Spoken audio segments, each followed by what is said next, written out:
Hello students, welcome to my YouTube channel. आप सभी का मेरी इस वीडियो में स्वागत है।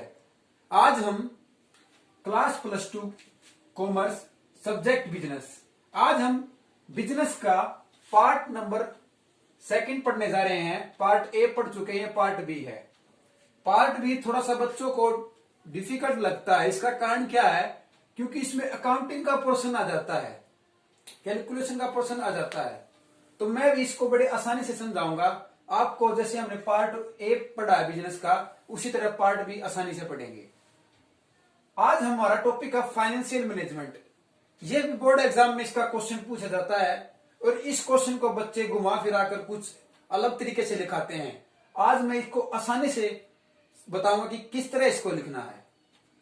फाइनेंशियल मैनेजमेंट, वित्तीय प्रबंध, ये हमारी बुक की भाषा है कि इसको वित्तीय बोलते हैं, लेकिन इसको हम अगर नॉर्मल में बोले तो ये धन होता है कि जो हमारे पास पैसा है उसका हम किस तरह से मैनेजमेंट करें ताकि हम अपने पैसे को डबल कर सकें, ट्रिपल कर सकें या फिर 4 गुना कर सकें।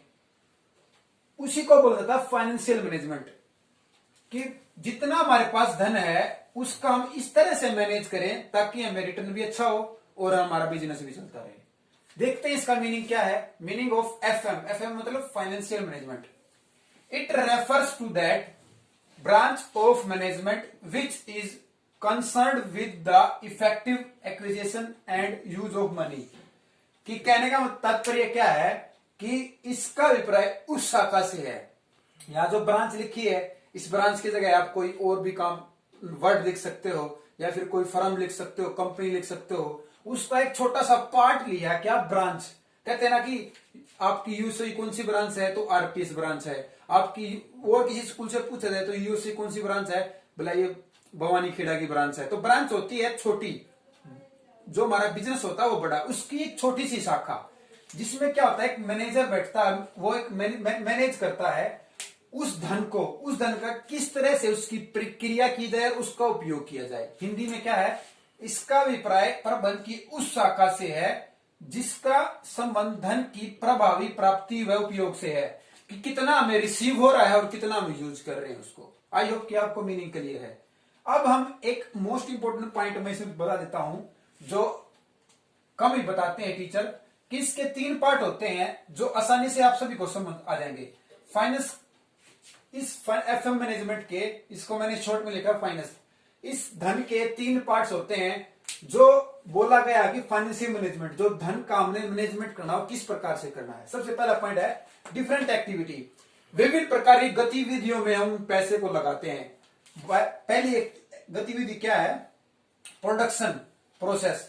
हमारा जो प्रोडक्शन चल रहा है, मान लो मार्कर का प्रोडक्शन चल रहा है, मार्कर को बना रहे हैं, शूज को बना रहे हैं, चप्पल को बना रहे हैं। इसके बाद मार्केटिंग, मार्केटिंग मैनेजमेंट भी विभिन्न एक्टिविटियों का एक भाग है। Sales management, finance management, personnel management, ये सारे के सारे डिफरेंट एक्टिविटीज होती हैं बिजनेस के अंतर्गत। इससे अलावा और भी हो सकती है क्या, कि गेटमैन की एक्टिविटी या फिर स्टोर कीपर की या फिर वॉचमैन की, बहुत सारी एक्टिविटीज हो सकती हैं। लेकिन मैंने एक मेजर, अगर आप बिजनेस पढ़ोगे तो ये बातें आपने 11th क्लास में पढ़ी थी, इसलिए मैंने दोबारा बताई है। और आप जब आप क्वेश्चन आएगा तो अगर आप ये चीजें लिखोगे तो जो एग्जामिनर आपको मार्क्स अच्छे देगा। इसके बाद है डिफरेंट फाइनेंशियल रिसोर्स। रिसोर्स हमारे सारे वही होते हैं विभिन्न प्रकार के, लेकिन हम उनको यूज किस तरह करते हैं। लैंड, लेबर, कैपिटल और ओनर, हम इसका किस प्रकार से विभिन्न प्रकार से यूज करते हैं। लैंड का किस प्रकार से यूज करते हैं, लेबर को किस तरह से, और कैपिटल को किस तरह से। अब है प्रॉफिट डिस्ट्रीब्यूट। अब ये जो पैसा आ गया 100, 500, 2000, 50, 10, 5, मैंने छोटे से छोटे करेंसी भी लिखे, रुपए लिखे हैं। तो ये जो पैसा आएगा ये इन सारे लोगों में बट जाएगा, उसी को बोलता है फाइनेंशियल मैनेजमेंट। कि 3 पार्ट थे इसके, different activities, different financial resource और प्रॉफिट डिस्ट्रीब्यूट। अगर आपसे 2 नंबर पूछा जाए, अगर आपसे 4 नंबर पूछा जाए, तो अगर आप यहां से लेकर यहां तक लिखोगे तो आपके 4 नंबर आएंगे। अगर ये लिख के आओगे तो आपके 2 नंबर आएंगे। आई होप कि आपको मीनिंग और इसकी जो डिफरेंट टाइप्स के एक्टिविटी है वो आपको समझ में आई होगी।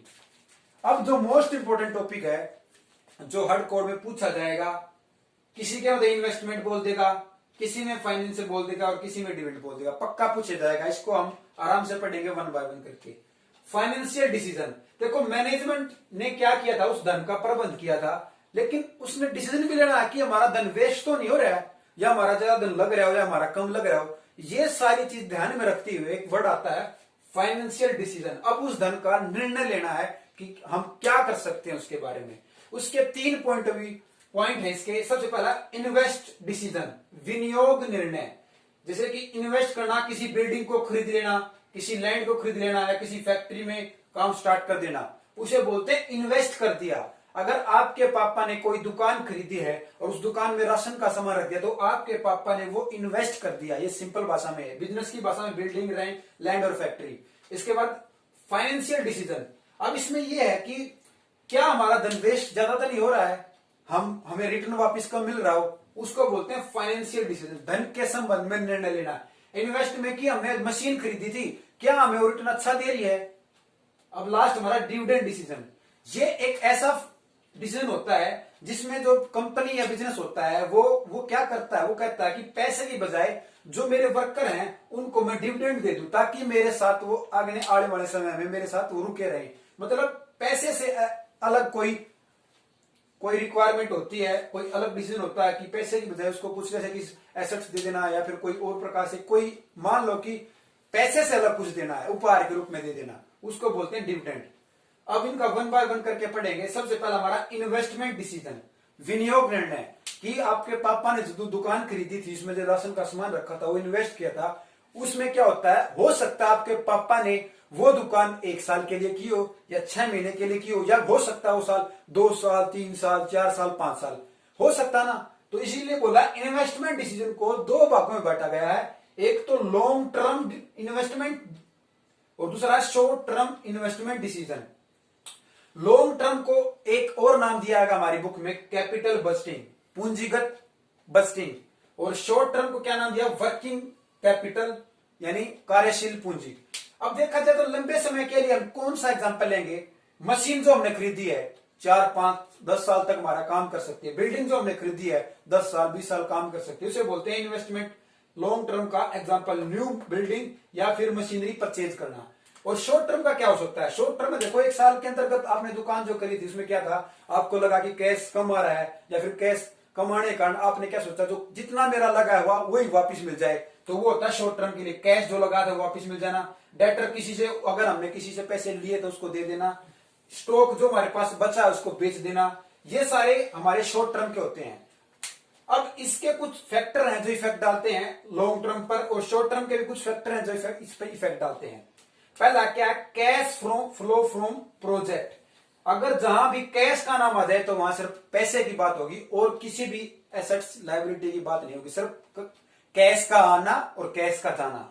इसमें लिखा गया कैश फ्लो फ्रॉम प्रोजेक्ट। जो हमने प्रोजेक्ट लगाया है उससे हमें कितना पैसा हम लगाया है और कितना हमें मिल रहा है। कैश का आना और जाना ही क्या कहलाता है, हमारा cash flow of the project. Rate of return का मतलब क्या है, लॉन्ग टर्म में जब हम देखते हैं हमारा बिजनेस कंपैरिजन करते हैं 1 साल 2 साल 3 साल 4 साल कि 1 साल के अंतर्गत कितना रिटर्न मिल रहा है हमें, कि मान लो कि हमने 1 लाख रुपए लगाया है, रिटर्न उस पर कितना मिल रहा है ये देखेंगे। या फिर दूसरे साल हमने 2 लाख रुपए लगाए हैं, रिटर्न कितना मिल रहा है। इसी तरह तीसरे साल 3 लाख रुपए लगा देंगे। रिटर्न का मतलब होता है वापस कितना मिल रहा है। अगर हमने 1 लाख लगा रहे हैं, 1,10,000 बन के मिल रहा है, या फिर 1 लाख से कम मिल रहा है, उसको बोलते हैं रेट ऑफ रिटर्न, कि कितना रेट ऑफ रिटर्न हमें वापस हुआ। लास्ट क्या है, इन्वेस्टमेंट क्राइटेरिया इन्वॉल्व, कि अब देखते हैं कि हम सोचते हैं कि जो हमने मशीन खरीदी थी, हो सकता थी हमारे पास पैसे कम रह गए हो, हमने वो ब्याज पे लिए, उसको बोलते हैं हम investment criteria involve.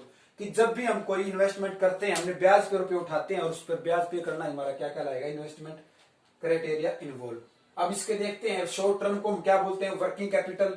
Working capital क्या, कि सिर्फ और कुछ नहीं, सिर्फ ये हो सकता है कि न तो हम कैश को ज्यादा रख सकते हैं और न ही कैश को हम कम रख सकते हैं, क्योंकि शॉर्ट टर्म पीरियड हमेशा यही होता है। इसमें क्या होगा, कैश नॉट मोर देन और कैश नॉट लेस देन, ना तो कैश को ज्यादा रख सकते हैं और ना ही कैश को कम। मान लो कि हमारे पास 1 साल का हमारे पास पीरियड था और हमने 10 लाख रुपए हमारे पास रखे हैं, लेकिन हमें लगाने तो 2 लाख है, तो 8 लाख वो वेस्टेज है, इसी को बोला जाता है। और मान लो कि हमने क्या था, हमारे पास 2 लाख का बिजनेस था और हमारे पास पैसे 1 लाख है, तो कैश का कम होना भी हमारी मुसीबत है और कैश का ज्यादा भी हमारी मुसीबत है, उसी को बोलता है शॉर्ट टर्म इन्वेस्टमेंट।